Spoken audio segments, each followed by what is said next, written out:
Ini kan kebanyakan orang menganggap apa yang dilakukan itu sudah baik, tanpa mau mendengar masukan-masukan dari masyarakat. Yang ngerasakan kan rakyat, iya kan? Ya seperti kayak PPDB Semrawut ini kan dari tahun ke tahun. Betul. Seperti masalah yang Seperti diwariskan. angka pengangguran terbuka itu terus tinggi, itu kan dari tahun ke tahun. Tak terselesaikan. Nah, artinya kan memang nggak ada solusi. Yang ada itu kan cuma program fotokopi ya, banyakkan pembangunan infrastruktur.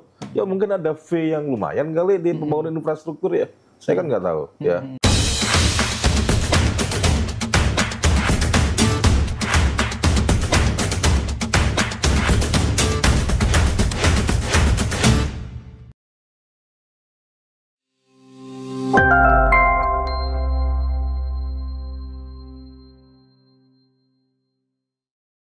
Assalamualaikum warahmatullahi wabarakatuh. Sobat Kabar Banten, bertemu lagi bersama saya Irfan Muntaha dalam program Mode Ngobrol bareng anggota Dewan.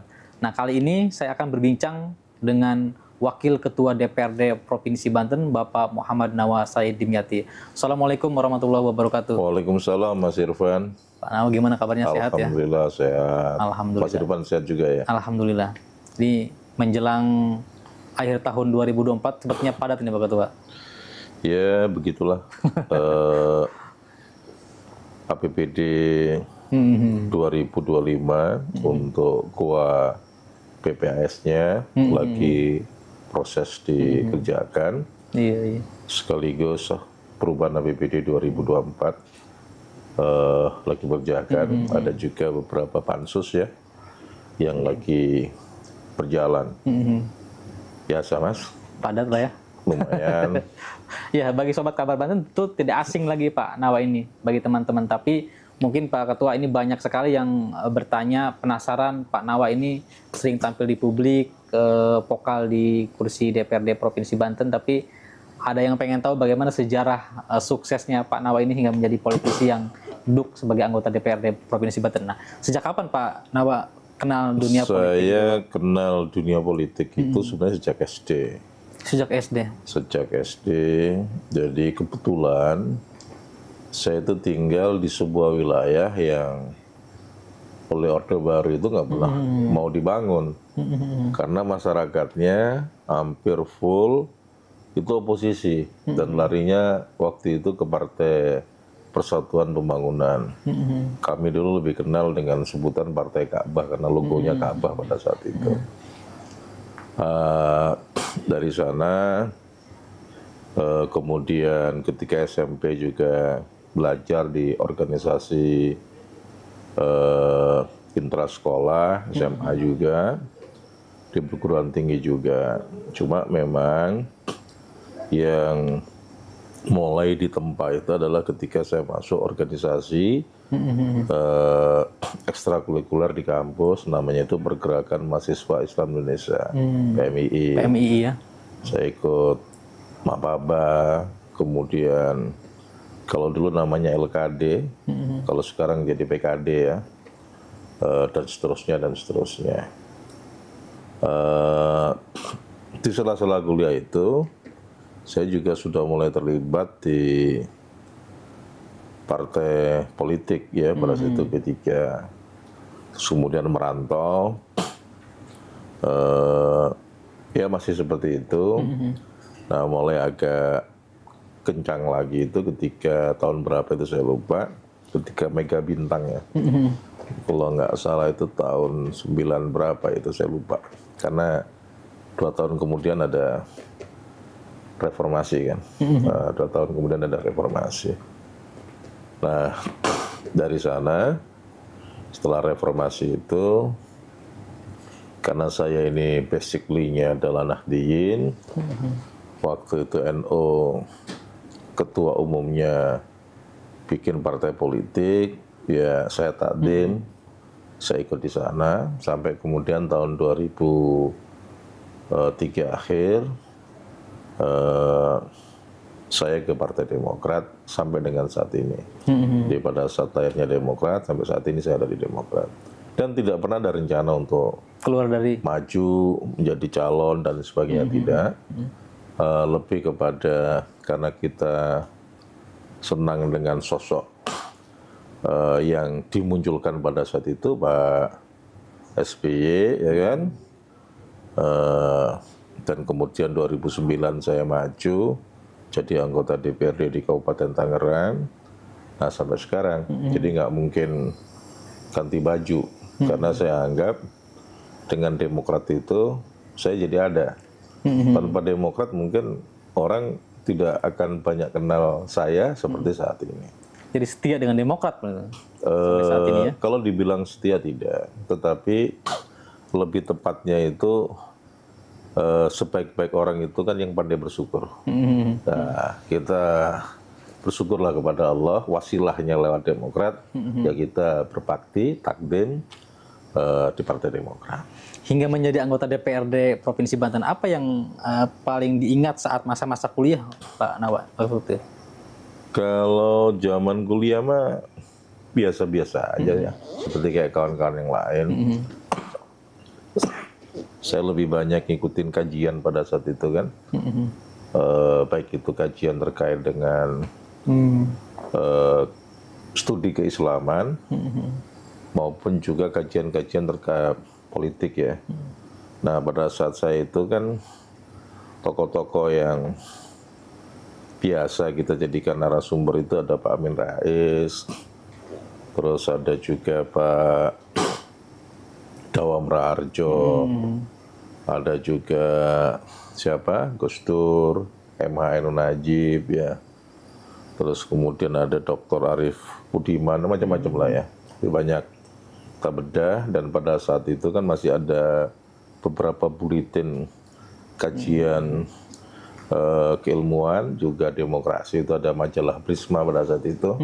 Nah, itu banyak kan kita memang belajarnya dari sana. Nah lain-lain ya paling ikut kegiatan di PMII ya begitu-begitulah. Jadi Mas sejak kuliah sudah mulai tertarik dengan dunia politik Pak ya, karena kan yang digemari tokoh-tokoh politik. Sejak SD saya sudah bergelut di situ. Hingga menjadi anggota DPRD Kabupaten Serang Pak ya. Kemudian Kabupaten Tangerang saya. Kabupaten Tangerang berapa periode? Satu periode. Terus naik ke Provinsi Banten. Apa enaknya menjadi anggota DPRD Pak? Ya enaknya itu apabila mampu mewujudkan harapan rakyat. Itu enak. Nggak enaknya apabila nggak mampu mewujudkan harapan rakyat. Jadi itu. Jadi kalau kemudian banyak kawan-kawan yang stres, itu lebih banyak karena nggak bisa mewujudkan harapan konstituennya. Kan kadang-kadang publik itu nganggap anggota dewan itu kan seperti dewa. Bisa lakukan apa saja. Ya mungkin benar bisa lakukan apa saja, tapi belum tentu bisa menghasilkan apa yang diinginkan. Contoh nih misalkan terkait dengan PPDB ya. PPDB ini kan memang atmosfer masyarakat kita ini kan masih kepingin sekolahnya di sekolah negeri. Sehingga kan berbondong-bondong kan mendaftarkan putra-putrinya di sekolah-sekolah negeri.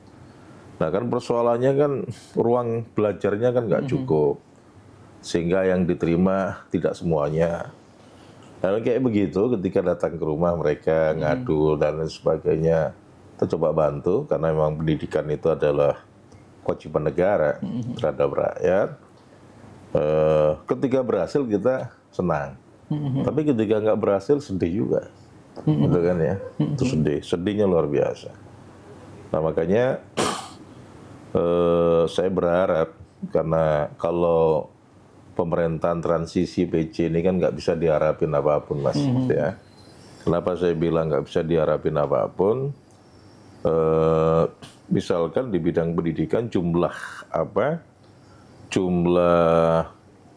penduduk dengan jumlah sekolah ini kadang-kadang nggak berbanding. Beberapa kali gagal melakukan pembangunan unit sekolah baru. Gagal juga membangun ruang kelas baru. Sehingga problematik kayak begitu itu yang paling besar adalah di wilayah Tangerang Raya. Baik itu Kabupaten Tangerang Kota Tangerang maupun Tangerang Selatan. Karena emang nggak ada penambahan ruang belajar. Ada penambahan ruang belajar, gurunya nggak tersedia. Dan seterusnya, dan seterusnya. Nah, political will dari kepala pemerintahan di Banten ini nggak begitu kuat. Pasca Pak WH berhenti jadi itu. Karena yang sekarang yang saya lihat adalah ya nggak akan pernah selesai. Karena mencoba mengambil tanggung jawab dari pemerintah kabupaten kota. Jalan-jalan yang masih rusak ya, yang sebenarnya itu adalah jalan kabupaten kota diambil. Akhirnya ya uang APBD kita habis di situ. Nah, sehingga persoalan-persoalan soal pendidikan, soal kesehatan ya, dan juga soal bagaimana caranya misalkan masyarakat yang mata pencahariannya ini turun-temurun seperti kayak nelayan, kayak petani ya,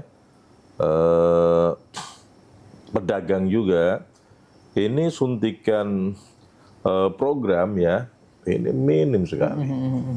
Sehingga yang saya takutkan nanti Banten ini bisa kehilangan akar budayanya. Nah ini beberapa persoalan yang ada di Banten yang saya berharap nanti siapapun yang diberi mandat oleh masyarakat untuk memimpin Banten ke depan ya jadi salah satu concernnya. Di antara catatan khusus tadi soal pendidikan Pak Nawa, masalahnya kan sebenarnya tidak hanya tahun-tahun ini begitu ya muncul, tapi tahun-tahun sebelumnya juga. Ya kalau tahun sebelumnya muncul, kemudian tahun sekarang muncul itu kan berarti nggak ada penyelesaian. Seperti kayak contoh angka pengangguran terbuka, ini kan jelas karena kalah bersaing kita dengan yang lulusan daerah. Kita sampaikan kepada Pemprov, misalkan rekomendasikan bikin kerjasama dengan Pemprov dengan perusahaan-perusahaan yang ada di Banten terkait dengan tenaga kerja. Siapkan yang SMK ini kan memang berkaitan dengan skill untuk bisa kerja ya, kerjasama kan Jakarta. Sampai sekarang nggak ada. Ya lagi setiap kali laporan LKPJ ya muncul persoalan itu lagi. Padahal kita udah kasih rekomendasi, nggak dijalankan juga. Karena ya repot. Tidak selaras dengan jumlah perusahaan yang begitu banyak di Provinsi Banten begitu ya? Iyalah. Kan malu lah Banten jadi pengangguran terbuka terbesar se-Indonesia kan malu. Sedangkan investasi di Banten ini kan juga luar biasa. Meskipun memang ada beberapa yang pindah dari padat karya ke padat modal. Tetapi dibandingkan wilayah lain kan masih jauh bagus di Banten. Nah, kenapa kok bisa jadi angka pengangguran terbukanya tinggi? Terutama adalah lulusan SMK kita. Itu Mas Irfan. Ya, dengan banyaknya masalah soal pendidikan, soal serapan tenaga kerja ya, sebenarnya apa sih yang perlu dievaluasi oleh Pemprov Banten ke depan nih Pak Awak? Yang dievaluasi ya gubernurnya harus ganti. Harus ganti. Iya, gubernurnya harus ganti, orang yang lebih waras, yang mau berpikir bagaimana caranya meningkatkan kebahagiaan masyarakat Banten. Jadi bukan meningkatkan kebahagiaan dirinya sendiri. Ini kan kebanyakan orang menganggap apa yang dilakukan itu sudah baik, tanpa mau mendengar masukan dari masyarakat. Yang ngerasakan kan rakyat. Iya kan? Ya seperti kayak PPDB Semrawut ini kan dari tahun ke tahun. Betul. Seperti masalah yang diwariskan. Angka pengangguran terbuka itu terus tinggi, itu kan dari tahun ke tahun. Tak terselesaikan. Nah, artinya kan memang nggak ada solusi. Yang ada itu kan cuma program fotokopi ya, banyakkan pembangunan infrastruktur. Ya mungkin ada fee yang lumayan kali di pembangunan infrastruktur ya. Saya kan nggak tahu ya soal-soal yang kayak begitu. Meskipun memang dari sisi kualitas pembangunan jauh lebih baik lah dibandingkan periode sebelum tahun 2017. Jadi kalau 2017 ke sini kualitas pembangunan kita memang jauh lebih bagus ya. Kalau dulu kan paling 1 tahun hancur Mas. Kualitas Sekarang pembangunan ya, jalannya sekarang mungkin Mas. sampai 5-6 tahun ya kekuatannya. Cuma itu tadi, jangan hanya berkutat kepada infrastruktur jalan. Nggak akan selesai. Dan biarkan juga kabupaten kota itu punya tanggung jawab, nggak usah diambil, gitu loh ya, nggak usah diambil. Nah itu nanti saya berharap calon kepala daerah ke depan sejak awal ini sudah menginventarisir itu dan kemudian sudah menyiapkan solusi-solusi kan ketika mereka diberi mandat oleh pemerintah oleh rakyat. Banyaknya masalah, lalu kemudian teman-teman anggota DPRD Provinsi Banten ini kan masa transisi Pak ya. Di September, tanggal 2 September itu akan berakhir masa jabatan begitu Pak ya. Nah apa yang teman-teman lakukan saat ini untuk menyelesaikan persoalan yang sudah Jadi gini terjadi? Mas, kan DPRD ini kan lembaga politik, ada fraksi. Apa yang kita lakukan sekarang misalkan dalam rangka penyusunan APBD 2024 untuk perubahan, saya yakin akan dilanjutkan. Kaitannya jelas juga dilanjutkan. Begitu juga terkait dengan arah kebijakan anggaran untuk tahun 2025. Karena kan yang kita selesaikan adalah kuahnya. Kebijakan umum anggaran dan PPAS-nya kan. Secara umum, sedangkan nanti APBD-nya untuk itu adalah kawan-kawan yang baru. Untuk lebih lanjutnya begitu Pak Ketua ya? Untuk lebih detailnya. Jadi guidance-nya kita sudah sejak awal. Apa yang kiranya perlu diprioritaskan Pak Ketua untuk di tahun 2025 ke depan? 2025 ya, ruang kelas baru, unit sekolah baru, berbasis jumlah penduduk. Yang kedua harus ada terobosan terkait dengan kerjasama dengan perusahaan-perusahaan di wilayah Provinsi Banten terkait dengan bagaimana agar lulusan-lulusan sekolah di kita itu bisa bekerja ya di itu tentunya dengan skill yang memadai. Kemudian juga perlu ada terobosan bagaimana caranya kita bisa kelola laut. Ya, laut kita ini kan luas. Kelola laut dengan baik. Ya, ada daerah lain yang punya laut bisa kaya raya, kenapa kita tidak? Baik itu dari sisi aspek tangkap ikan, dari sisi aspek pariwisatanya, ya, dan juga dari aspek misalkan pertambangannya. Jadi perlu ada keberanian untuk mengalokasikan anggaran yang cukup, ya, untuk bagaimana caranya kita bisa mengelola laut dengan bagus. Pertanian juga sama, jangan sampai Banten ini nanti lahan pertaniannya habis, tidak ada, ya kan? Daerah-daerah mana yang memang cukup bagus itu juga didorong dengan memberikan angka atau pagu anggaran untuk pertanian yang lebih cukup. Di samping itu ada juga perlu, karena Banten ini kan dekat dengan ibu kota, dekat dengan Jakarta. Jenis-jenis mata pencarian baru ini kan luar biasa banyak, terutama digital ya dan lain sebagainya. Perlu ada didorong penciptaan wira usaha baru ya, yang kemudian selain diberikan pelatihan skill, juga diberikan permodalan. Bila perlu sudah dibukakan akses untuk pemasarannya. Sehingga akan mengurangi jumlah angka pengangguran di Provinsi Banten. Termasuk mungkin kemiskinan ya Pak Ketua ya? Ya kalau itu ya, otomatis ya. Nah tadi disebutkan Pak Ketua, tidak hanya soal petani ya, tetapi juga masyarakat pesisir laut karena yang penghasilannya memang ketergantungan terhadap hasil tangkap ikan begitu Pak ya. Nah, bagaimana selama menjadi anggota wakil ketua DPRD Provinsi Banten, apa yang Bapak lakukan tuh untuk mendorong nilai kesejahteraan masyarakat pesisir laut sendiri? Jadi gini Mas, itu mah ada program-program bantuan IPA ya kayak kapal, kayak alat tangkap dan sebagainya. Tetapi memang belum kepada misalkan bagaimana masyarakat pesisir itu diberikan pelatihan untuk pengolahan hasil tangkapnya, teknologi tepat guna lah ya, cara pengelolaan ikannya ya dan sebagainya, sehingga ketika dijual itu nggak habis ditangkap langsung diambil tengkulak, tapi bila perlu kan bisa terolah dan sebagainya, itu belum. Sehingga nilai jualnya lebih tinggi begitu Pak Itu Ketua? belum. Kenapa? Ya karena itu tadi terkait dengan kebijakan penguasanya. Kalau penguasanya nggak mau ya gimana? Gimana kita? Laut kita cukup sangat luas, nelayan kita cukup banyak, Iya. yang dikelola cukup banyak. Kita nggak punya apa? Pelabuhan yang representatif. Pelabuhan kita kecil-kecil, sehingga orang nangkap ikan di wilayah perairan Banten, ya sandarnya di Jakarta. Ya otomatis kan menghasilkan pendapatan orang Jakarta kan, Pemprov DKI kan, bukan Pemprov Banten. Kita dorong untuk bikin itu, katanya duitnya selalu nggak ada. Ini anggaran. Itu persoalannya kan di situ.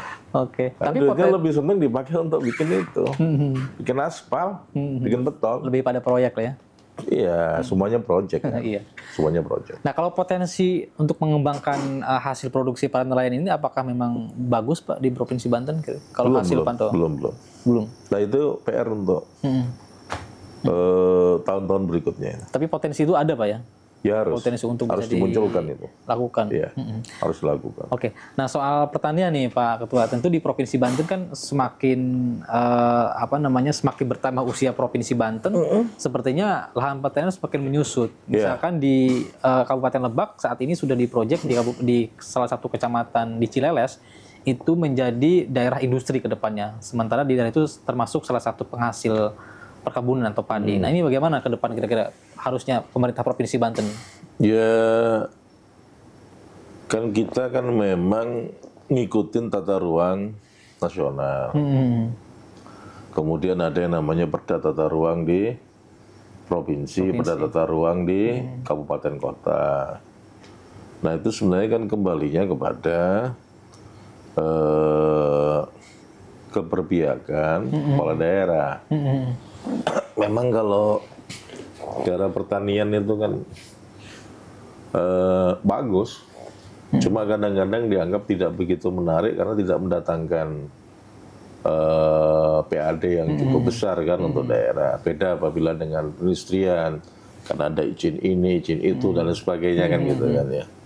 Nah, ketika kita punya pemimpin yang orientasinya adalah bagaimana caranya memenuhi kas daerah, memungut ya repot. Jadi pemerintah itu jangan dipahamin dengan memungut, tapi lebih banyak kepada melayani, mengembangkan potensi yang sudah ada. Saya kalau terkait dengan perubahan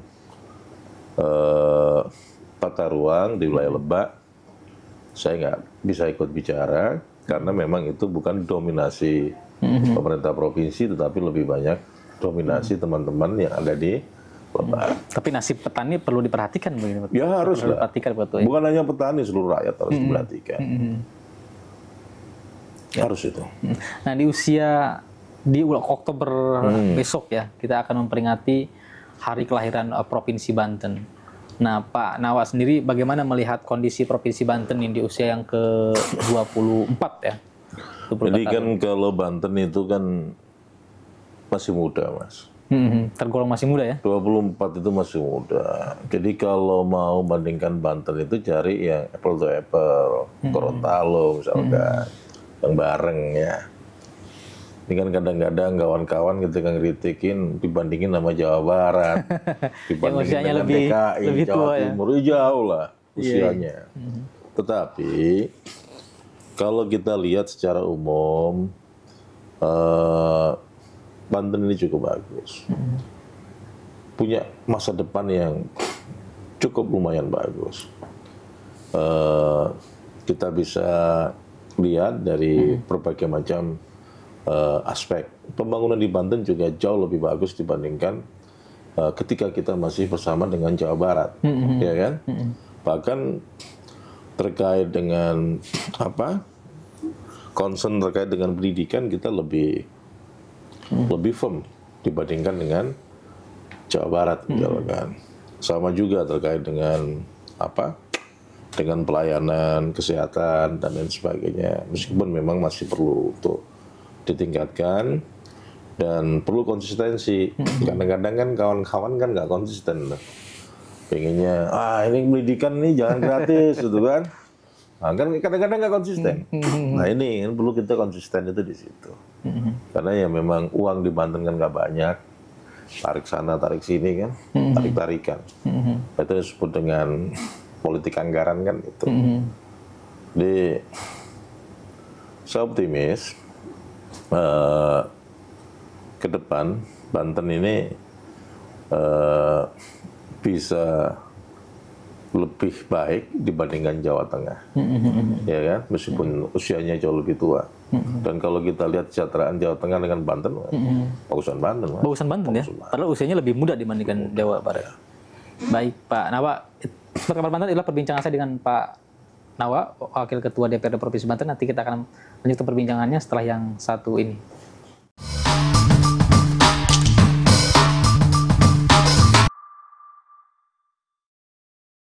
Baik, Sobat Kabar Banten, masih bersama saya Irfan Muta. Kita perbincangannya masih dengan Wakil Ketua DPRD Provinsi Banten, Bapak Muhammad Nawa Said Dimyati.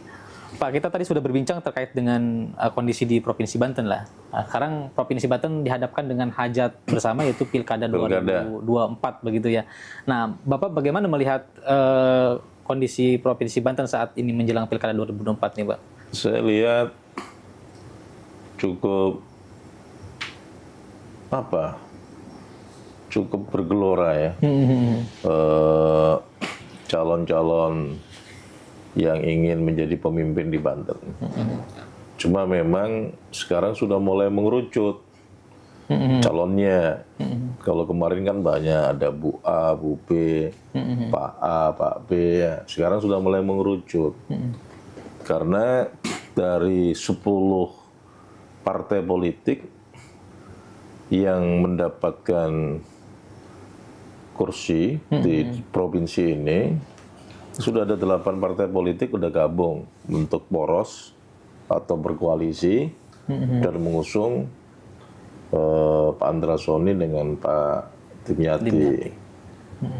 Masih ada 2 partai, 14 kursi, 14 kursi kalau nggak salah sama, 28. Cukup lah ya. Kalau nanti mereka juga bisa ngusung pasangan juga. Cuma kan kita belum tahu. Karena belum declare kan. Kita tunggu declare-nya. Kalau yang sebelah kan sudah. Nah memang saat ini agak lain Mas. Jadi banyak yang salah dan tidak membaca peta demokrasi kita saat ini. Jadi demokrasi kita sekarang ini lebih banyak kepada demokrasi siasat. Orang nggak diharuskan mengejar elektoralnya dulu. Tetapi semuanya kembali. Ini kan memang agak bagus karena ketika partai itu bisa mengontrol ya. Partai diberikan kemampuan untuk mengontrol anggotanya. Memang jauh lebih bagus. Sehingga pembicaraan di antara pimpinan-pimpinan partai mengerucut kepada seorang, ini jauh lebih bagus sebenarnya dibandingkan lobby orang satu orang ya ke ini. Karena nggak bisa dipegang. Kan selama ini yang kita tahu setelah pilkada itu hubungan kepala daerah dengan partai pengusungnya ya kalau mau diselesaikan ya selesai gitu kan. Ini.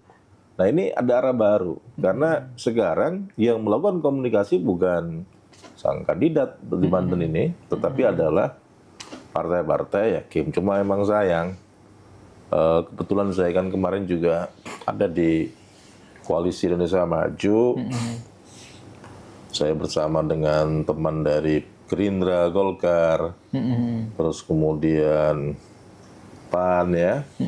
Ya sayang di ini Golkar nggak masuk di koalisi besar ini kan, yang disebut dengan Koalisi Banten Maju ya. Sayang, harusnya Tetap berkolaborasi. Berkolaborasi ya dengan baik. Saya nggak tahu secara persis kenapa seperti itu, karena saya bukan siapa-siapa, bukan pengambil kebijakan, dan sangat menyayangkan saja, karena kan sebelumnya kita bersama-sama itu ya. Tiba-tiba di pilkada harus Di pilkada kita harus berpisah, ya kan? Kalau kayak saya misalkan, karena partai saya ke Pak Andra dan Pak Dimyati, setelah ketua umum kami Mas AY sampaikan rekomendasi Partai Demokrat ke beliau berdua, yang didampingin oleh ketua DPD kami Bu Iti dan juga Pak Sekretaris Pak Eko. 2-3 hari kemudian saya udah lakukan konsolidasi dalam kapasitas saya sebagai ketua partai di tingkat kabupaten. Sudah konsolidasi organisasi, kebetulan kemarin Pak Andranya juga bisa hadir. Dan besok kalau nggak Kamis, kami juga akan lakukan konsolidasi lagi. Kami panggil kader-kader kami di setiap kecamatan dan setiap desa dalam rangka memenangkan Pak Andra Soni dan Pak Dimyati. Karena untuk kabupaten kami belum. Jadi Kabupaten Tangerang sampai dengan saat ini hari apa ini? Hari Selasa. Selasa tanggal 6 ya. 6 Agustus itu DPP kami belum memutuskan untuk pilkada kabupaten yang diusung siapa. Gitu. Calon sudah mengkerucut, Pak, dan pendaftaran akan dimulai di tanggal 27 Agustus ya 2024 ini. Artinya tinggal menghitung hari lah begitu ya. Nah, apa yang kiranya perlu disiapkan ini oleh KPU dan Bawaslu, Pak, agar pilkada 2024 berjalan dengan... Kalau itu kan sudah jelas lah. Mereka nggak perlu kita omongin. Tatanan-tatanan, aturannya kan sudah jelas. Dan selalu melakukan rapat kan dengan partai politik. Tahapan-tahapan itu. Dan saya juga tidak terlalu tertarik untuk mengomentarin ya apa yang harus dilakukan oleh KPU dan Bawaslu. Nah, kalau Bawaslu, kalau memang sudah instrumennya ada, ya harus sebenarnya harus menjaga kondisivitas. Karena tugas Bawaslu itu adalah yang utama itu bukan nangkep orang loh, Mas. Tugas Bawaslu itu yang utama adalah memastikan pilkada itu berjalan dengan aman, tertib, lancar. Itu tugas Bawaslu. Nah, yang bisa mengakibatkan tidak aman, tidak tertib, tidak lancar itu apabila ada penyalahgunaan wewenang. Iya kan? Nah, harusnya begitu. Jadi bukan nunggu ya, tapi juga harus ini. Nah, kerawanan dalam setiap pemilu itu yang pertama adalah di penyelenggara. Penyelenggara yang tidak netral. Ya. Terus yang kedua adalah di pemerintah, penyelenggara negara. Ya. Itu yang harus lebih banyak dilakukan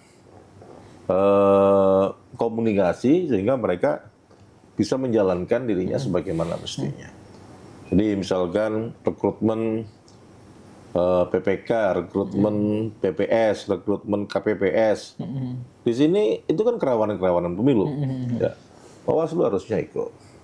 Jadi jangan sampai penyelenggara ditunggangi oleh kepentingan. Ya biasanya penyelenggaranya ikut bermain. Makanya Bawaslu sama KPU itu harusnya dipisah. Kantornya bila perlu agak jauh-jauhan gitu kan, biar susah itu komunikasinya. Karena kalau ketika mereka berdua sudah kong-kalingkong kan repot, Mas. Ya itu bukan rahasia rahasia pribadi, rahasia umum lah, orang udah pada tahu kan ya. Bahkan yang saya agak geleng-geleng kepala, keputusan Mahkamah MK ya, Mahkamah Konstitusi juga nggak dilakukan kan oleh KPU Kota Serang ya. Kan jadi bingung kita. Perintahnya kemana, pelaksananya kemana gitu. Iya, perintahnya kemana, pelaksananya kemana, gitu kan ya. Terus kemudian Bawaslu-nya juga nggak lakukan apapun. Ya akhirnya kan mau nggak mau ke DKPP. Jadi yang sebenarnya itu adalah pelanggaran pidana, jadi pelanggaran administrasi. Kayak contoh misalkan ada kasus misalkan di Tangerang itu kemarin penggelembungan suara itu kan pidana. Orang yang diberikan sanksi, ya, hasil penggelembungannya tidak dianulir kan, kepala kita jadi pusing. Iya. Iya kan?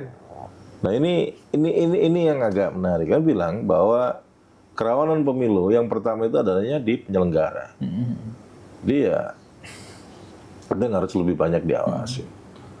Kalau dulu Bawaslu instrumennya nggak banyak.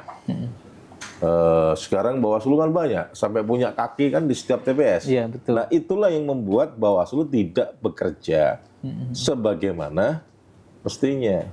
Jadi lebih banyak ingin dapat kerja sampingan yang honornya jauh lebih tinggi, besar dibandingkan itu.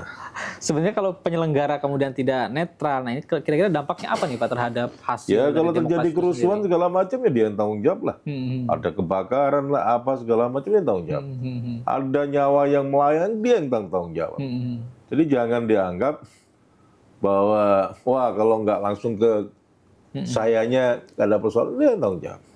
Karena nggak profesional.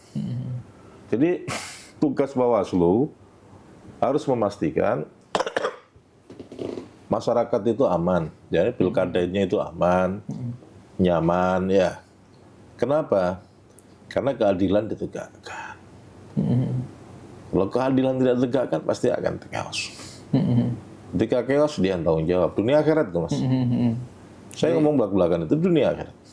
Apalagi yang kemarin nyuri suara segala, itu dunia akhirat. Bikin tidak kondusif kepada kepala daerah itu sendiri. Ya, kalau orang Jawa bilang ngono yang ngono, nanging ojo ngono. Jadi bermain itu juga harus paham lah mana yang kita bisa mainkan ya, mana yang sebenarnya prinsip dalam hidup itu nggak boleh kita mainkan. Nah kalau kita bisa seperti itu aman negara, Mas. Kalau enggak ya susah. Iya. Bawaslu dan KPU kan juga mendapatkan anggaran dari Pemprov Banten nih Pak. Ya. Apa yang pengawasan seperti apa yang dilakukan oleh DPRD Provinsi Banten kepada dua lembaga itu? Kita nanti Banten? pasti, ya itu kan nanti Komisi 1 ya. Silakan Komisi 1 nanti seperti apa mekanismenya. Tapi yang paling penting kan nanti mereka akan diaudit oleh BPK. Kalau seandainya DPRD menganggap ada ABCD, DPRD juga bisa meminta kepada BPK atau meminta ke BPKP untuk melakukan audit khusus terhadap KPU, terhadap Bawaslu, atau terhadap lembaga-lembaga yang ada. Karena kita ini kan representasi suara rakyat. Gitu.